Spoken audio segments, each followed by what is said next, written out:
मर्द हूँ जो अपने घरवाले से बिल्कुल नहीं डरता हूँ। बहुत बढ़िया। लेकिन ये भी सच है वो भी मुझसे नहीं लगती है। बहुत बढ़िया।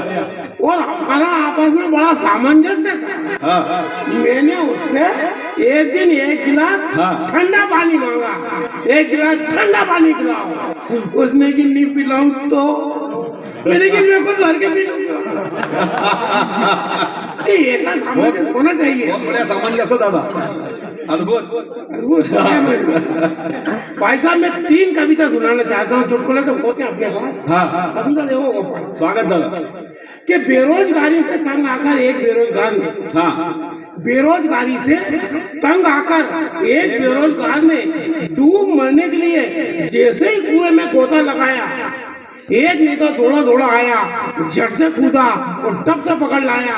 बोला भाया देश में चुनाव आ रहे हैं। भाया बोला भाया देश में चुनाव आ रहे हैं, ऐसे सुनहरे अवसर पर आप आत्महत्या करने जा रहे हैं। बहुत अच्छी बात है खुदकुशी करना, बहुत अच्छी बात है खुदकुशी करना, लेकिन जब मर ही रहे हो तो हमें वोट दे के मरना। बहुत बढ़िया, अच्छा है दादा। एक और व्यंग देखिए, स्वागत। कि चुनाव के समय हाई कमान का कुछ ऐसा सिलसिला चला। चुनाव के समय हाई कमान का कुछ ऐसा सिलसिला चला कि हमारे यहाँ के एक मरियल नेता को हाथी का चुनाव चिन्ह मिला। क्या बात है कि हमारे यहाँ के मरियल, एक मरियल नेता को हाथी का चुनाव चिन्ह मिला। हमने कहा चुनाव के तिलों में कोई तेल नहीं है।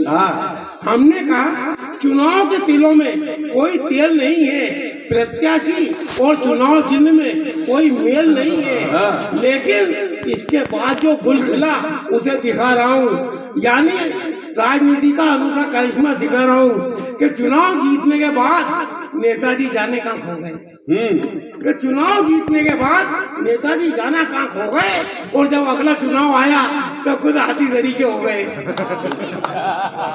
और जब अगला चुनाव आया तो खुद हाथी सरी के हो गए। और भी प्रगति के पथ पर बढ़ रहे हैं, और भी प्रगति के पथ पर बढ़ रहे हैं। पहले हाथी के निशान पर चुनाव लड़ा था, अब मरियल आदमी के निशान पर चुनाव लड़ रहा है। क्या बात, क्या बात।